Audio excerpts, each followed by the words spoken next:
3 साल की लाडो को पटना पुलिस ने बरामद कर लिया है। परिजनों की माने तो बकरीद से पहले अल्लाह दादा ने उन्हें गिफ्ट दिया है। नमस्कार, मैं हूं चंदन तिवारी, आप देख रहे हैं NBC 24। विगत कुछ दिन पहले राजधानी पटना के पीरबहोर थाना अंतर्गत बाकरगंज के पास से एक 3 साल की बच्ची लाडो का अपहरण कर लिया गया था, जिसके बाद आनन फानन में 2 थानों का विवाद फंसा। पीरबहोर थाने में FIR दर्ज हुई और लगातार पुलिस ने छापेमारी किया। छापेमारी के बाद पुलिस को गुप्त सूचना मिली कि गांधी मैदान थाना अंतर्गत लालजी टोला के पास बच्ची की मिलने की सूचना है। उसके बाद पुलिस ने एक घर में छापेमारी कर एक महिला समेत कई लोगों को गिरफ्तार किया है। पुलिस की माने तो एक महिला जो CCTV में नजर आ रही थी बच्चे को ले जाते हुए, उसे पुलिस ने गिरफ्तार कर लिया है और अन्य उसके साथ महिला थी, उन्हें पुलिस पूछताछ के लिए हिरासत में लेकर पूछताछ कर रही है। फिलहाल आइए हम सुनते हैं कि पटना के SSP मानवजीत सिंह ढिल्लों इस पूरे मामले पे क्या कुछ कह रहे हैं। क्या कुछ आप सभी अवगत हैं कि 26 तारीख को पीरबहोर थाना में केस प्रतिवेदित हुआ था। 3 साल की बच्ची है लाडो, जो कि घर से गायब थी।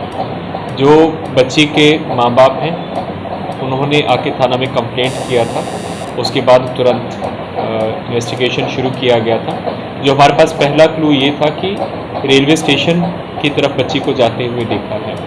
उसके बाद थानाध्यक्ष पीरबहोर और जो अनुसंधान करते हैं श्री अमित कुमार और जो बाकी थाना की टीम का सहयोग था और हमारी CCTV की टीम का भी सहयोग था। CCTV फुटेज जितना भी उपलब्ध था पटना रेलवे स्टेशन पे जंक्शन पे और उसके आसपास, उसका हम लोगों ने गहन अवलोकन किया।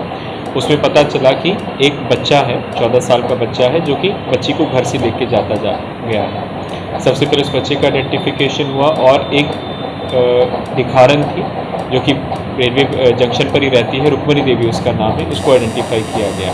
CCTV फुटेज में स्पष्ट था कि वो लड़का बच्ची को लेकर आया है और उस भिखारन को हैंडओवर किया है, उसके गोद में डाल दिया है। तो उन दोनों को तुरंत 24 घंटा के बीच में हिरासत में लिया गया था। बच्चा क्योंकि नाबालिग था, उससे पूछताछ की गई तो उसने बोला कि वो जिस घर में रहता है ये बच्ची उन्हीं के मालिक मकान की बच्ची है। तो उसको किसी के कहने पे 500 रुपया के बहकावा में आके उसी भिखारन ने उसको 500 रुपया का लालच दिया था, तो बच्ची को वहाँ पर उसके पास छोड़ दिया था। उसके बाद जो रुक्मणी देवी है जो कि अभी न्यायिक हिरासत में है, उसने बताया था कि मुझे मालूम नहीं, बच्ची मेरे पास थी, मेरी गोद में थी और मुसाफिर खाना से एक औरत आई और उसको फिर ले गई। उसके बाद जब और CCTV फुटेज हम लोगों ने किया तो जो एक औरत को देखा गया जो कि उसको लेके जा रही थी, उसको ट्रेस किया गया। उसके बाद जितने भी हमारे सूत्र हैं स्थानीय लोगों की मदद, पूरे एरिया में निरंतर इस प्रकरण को अब 2 हफ्ते हो चुके हैं। 2 सप्ताह से लगातार मानवीय रूप से भी सूचना प्राप्त की जा रही थी और CCTV को भी खंगाला जा रहा था, मूवमेंट्स ट्रेस की जा रही थी। इसी बीच में सूत्र मिला एक घर का लालजी टोला का कि संभावित है कि बच्ची वहाँ पे रखी जा सकती है। तो आज पुलिस वहाँ पे पहुँची है, बच्ची को सुरक्षित रेस्क्यू किया गया है और उसके माता पिता के हवाले किया गया है। इसमें जो औरत उसको पटना जंक्शन से लेकर गई है उसका नाम रेखा देवी है, मूल रूप से भगवानगंज की रहने वाली है, यहाँ पर लालजी टोला में किराए के मकान पर रहती है। उसको गिरफ्तार किया गया है और उसी के घर में 3 औरतें और 2 और आदमियों को अभी हम लोगों ने डिटेन किया है। उनकी सघन पूछताछ की जाएगी ताकि पता चले कि प्रयोजन क्या है। जो प्रथम दृष्टया अभी तक हम लोगों को पता चला है कि ये सब महिलाएं गलत आचरण की महिलाएं और इसीलिए शायद बच्ची को लेकर गई थी और यदि जो बाकी लोग भी हिरासत में हैं उनकी भी सनिग्धता प्रकाश में आएगी तो रेखा देवी के अतिरिक्त लोगों को भी न्यायिक हिरासत में दिया जाएगा। बच्ची ने जो अभी तक हमको पता चला, जिसमें आपको बताया कि जो महिलाएं हैं गलत आचरण की महिलाएं हैं, तो एक प्रयोजन वही हो सकता है कि जिसको हम लोग बोलते हैं ह्यूमन ट्रैफिकिंग बोलते हैं। आजकल ये बच्चों के साथ होता है, छोटी बच्चियों को लेकर जाते हैं गलत काम करवाने के लिए, वो एक प्रयोजन हो सकता है और ज़्यादा संभावना उसी की है।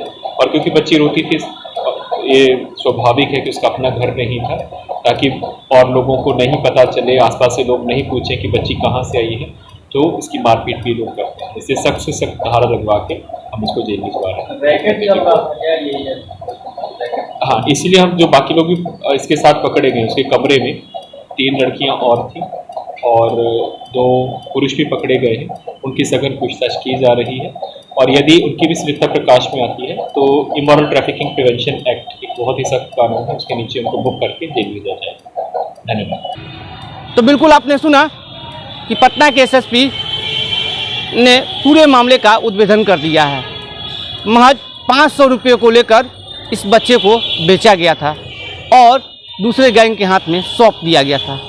मैं केवल इतना ही कहना चाहूँगा, मेरा विश्वास एक बार फिर से दृढ़ हो गया कि पुलिस के हाथ में अगर हो जाए डिसीजन कि हमको ये करना है तो पटना की पुलिस किसी भी वर्ल्ड के पुलिस से कम नहीं है।